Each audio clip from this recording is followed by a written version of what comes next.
Hello world, Patricia O'Connor here, and Frida Reba Darcy.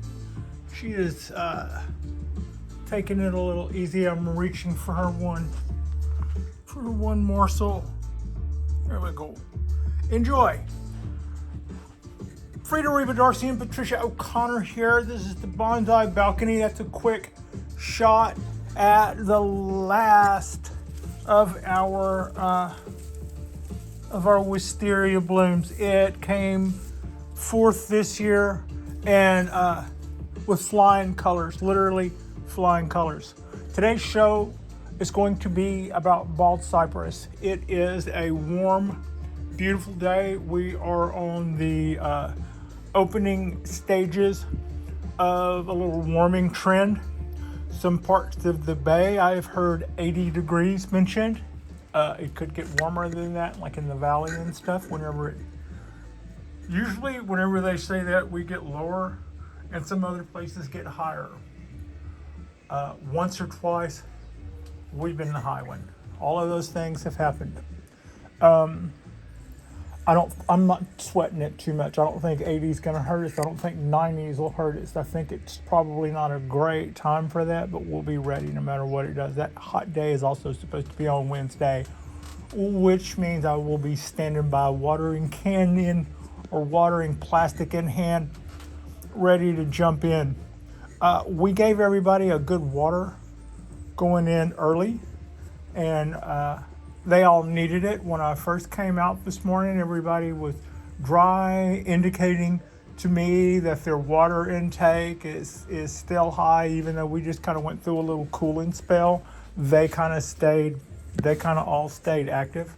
Last night on Saturday Night Live, we repotted this little beauty, and we potted up and entered into the bonsai vortex this little ponderosa in one of Elizabeth Crutenden's pot, and it came out very, very nice, very, very nice, I would say. So today what we're going to talk about is bald cypress. I remember some years ago when I was cramming videos as fast as I could go in the allocation of knowledge about bonsai trees. I was watching some of Peter Hahn's videos. Heron's Bonsai, Peter Hahn. And he said, I like big trees. I cannot lie. I kind of snickered at that. That was a good one. Good one, old dude. Who are you calling an old dude? Anyway, this is a look at our 3 bald cypress trees. These are my big trees. When I started thinking about big trees and a love of big trees, part of the fun in bonsai is small trees, but also bigger small trees are fun. Those are probably maybe 1, 2, 3. Those are probably 4 foot tall bonsai trees, pre-bonsai trees. What makes them pre-bonsai? You can see they've had their trunks chopped. They are getting pruned currently and are growing out, and all of those things are to ramify the trunk and give us more taper in our trunk and ramify our branches. Is what I'm trying to say. Also, we're in an especially deep training mica pot. That's a mica pot. That thing would probably weigh as much as the V8 engine, but yeah, it's not a 2-man. I don't think this is a four-hand tree. I think this is probably more like me and one other person have lifted it up before to move the cinder blocks a little, but it wasn't something I would recommend, and it's not something that I know that I would typically get away with all the time. But that's not what we're talking about here. These pre-bonsais have been a lot of fun for me to grow, and the basic idea behind what I've got going on now is they're in tubs of heavy, deep soil so that they can make a lot of roots. When I got all 3 of these trees, the roots had already been worked back quite a bit to where it could go into a bonsai pot.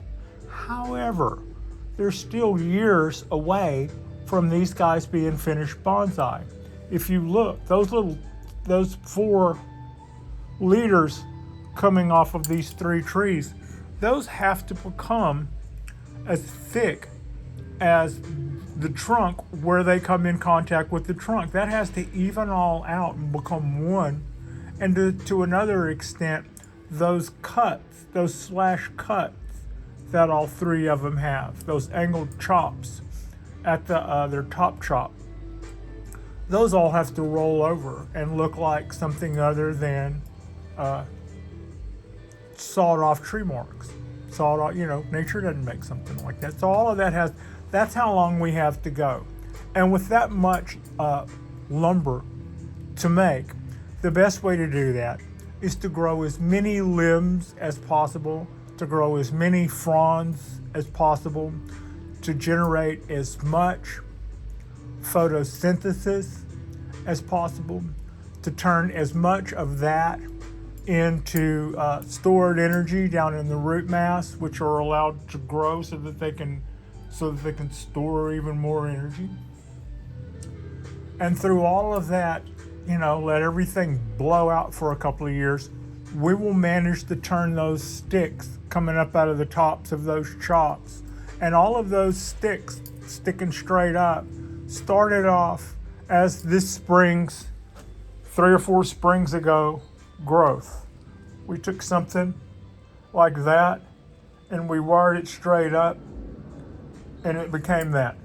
It takes a couple of months for a branch that's coming out this way to figure out that it's a top and start allocating its energy in a way that makes sense for that to do.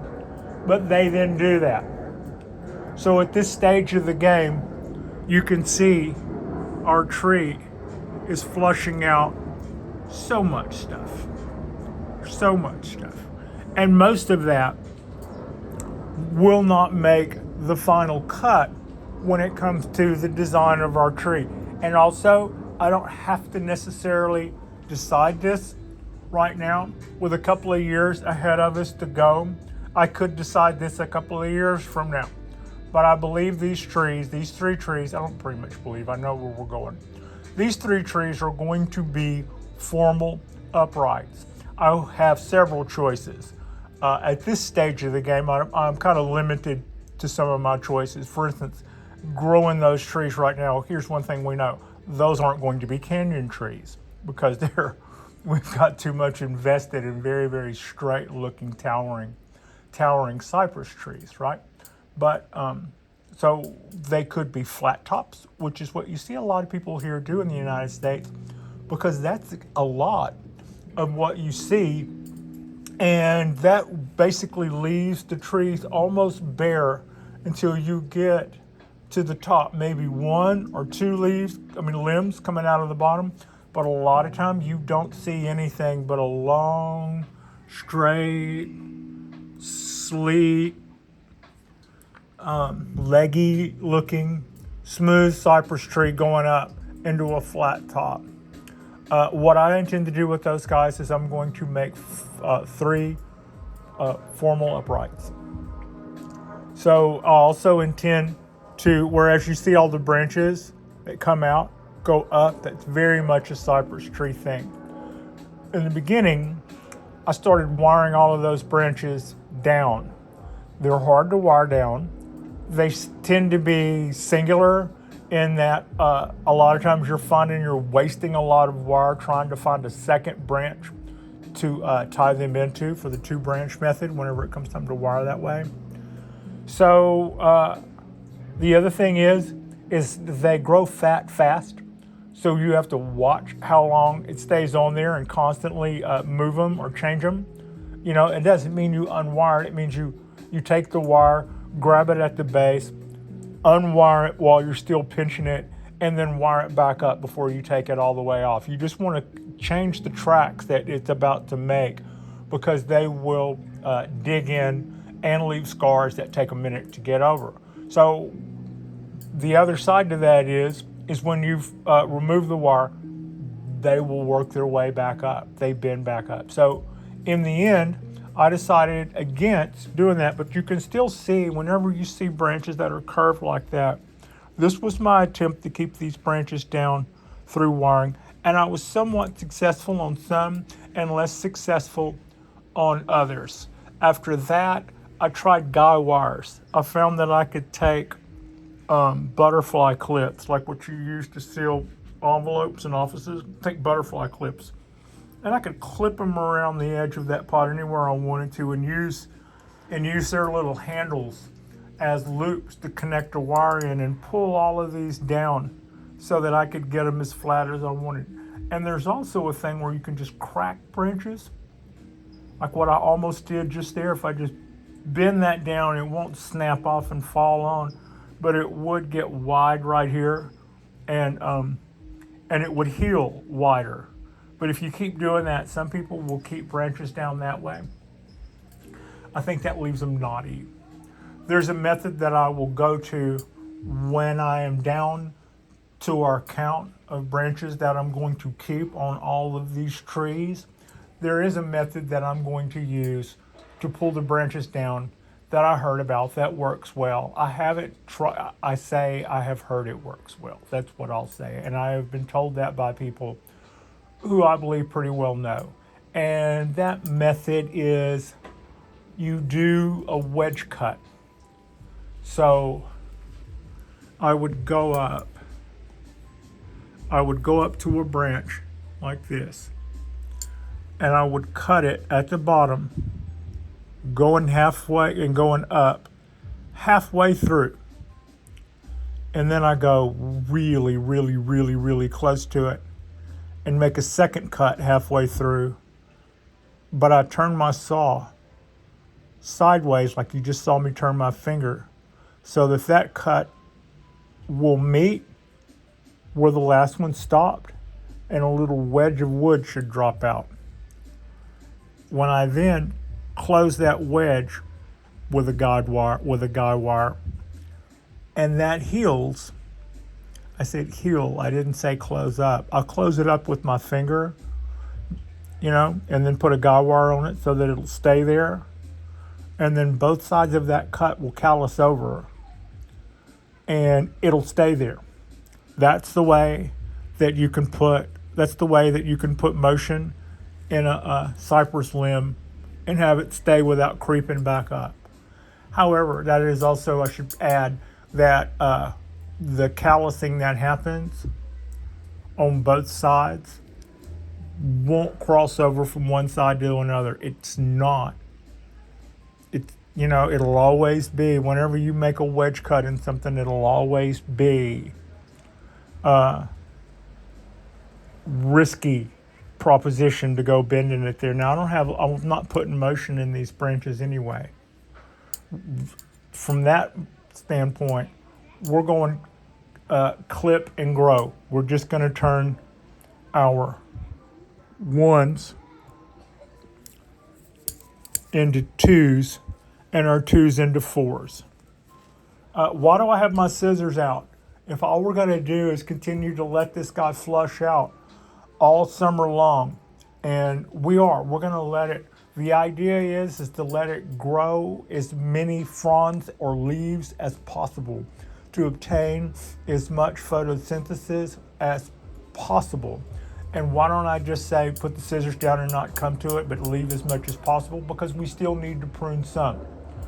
Whenever I'm looking at a branch that is something that we decided last year that we wanted to keep, and it has a rule of 3, it's breaking the rule of 3, then I will go back and remove the third branch, because I do not want to, I don't want to mess with what we're building as we're building it. I don't want to make a huge bulbous end right here where these two branches are coming out.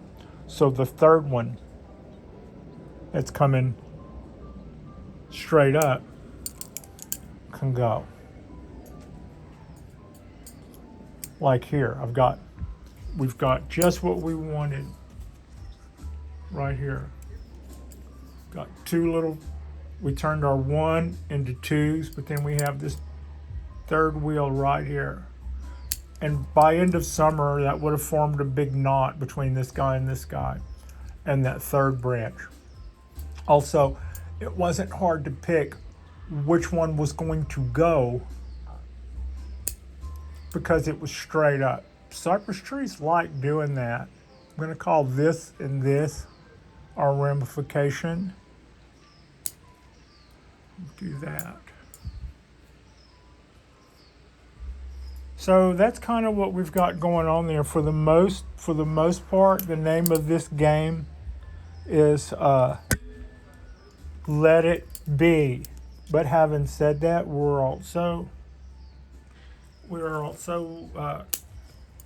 we get to cut a little, not a lot. We do get to cut a little bit. When you see a part of the tree that's overactive, and you don't want to see some big bulbous knot in there, that's the parts we can do. That's the parts we can do away with.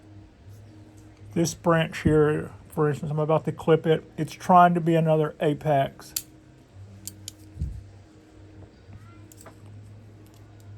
But we will let all of this stuff come out, whether we keep it or not. I'm not going to let this new apex wannabe stand in lieu of allowing the energy to go out more this way. So that's kind of it. I don't clip off a lot. We don't prune a lot. We don't do a lot. This is, in case you're watching this out of sequence, this is 2024 early spring, and everything's just starting to push out. These are the things that we selected last year to keep. These are the things that we selected the year before or the year before that to keep. And every year, if we see a spot that needs something, we'll let something that came up that year stay there. And we cut all of that back, as a rule, only after everything has turned that beautiful rust red that these guys do. The foliage turns really red in the winter when it's ready to drop. And that's when I go back and make decisions as to who gets to make the cut and stay for next year and who doesn't. And sometimes I leave a couple of extra because sometimes the things that make the cut are really, really small. Really, really small. I decided that would be a nice limb to make the cut. This wasn't there at the time. This happened this year because I wouldn't have had this make the cut and not cut that back. But guess what? That didn't survive the winter, it appears. Looked like it got close because it's got knots raced up. And here, we decided this could make the cut, and it shot out a branch right beside it in this one. So,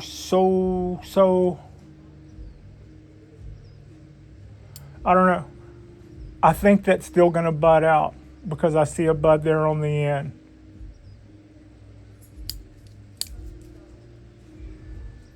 I don't need that to happen. I didn't need that two for there. Some of these bar branches we'll let slide because we know we're going to chop them. If it looks like it's starting to make a knot there before they have a chance to get chopped, I can chop them early. But otherwise, that other rule where I said we wanted to keep stuff until winter, we're gonna let that guy work for us this year. It can hang out this year, and then after that, I'll make a decision. But one of those two will then have to go, and it'll probably not be and I probably won't cut the one that I have been growing since last year. Just kind of stands to reason. Okay. Moving over here, I don't see a whole lot of stuff to prune on this one yet. Maybe that'll provide another opportunity to come through here and start giving everything the once over. We do see a lot of bar branches here, right? but I'm not going to worry about, I'm going to worry about those, but I'm not going to worry about them now. We have time. We have time.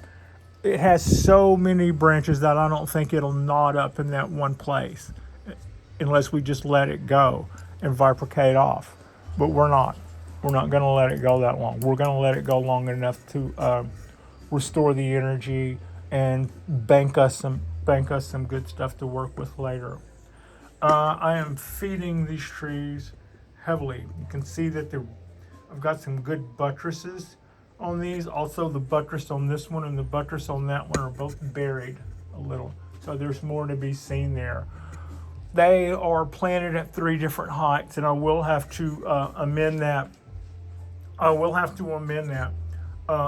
This cypress tree has a block that goes almost to here and almost to here, which meant the root ball of this one went underneath it, and the root ball of this one went underneath that.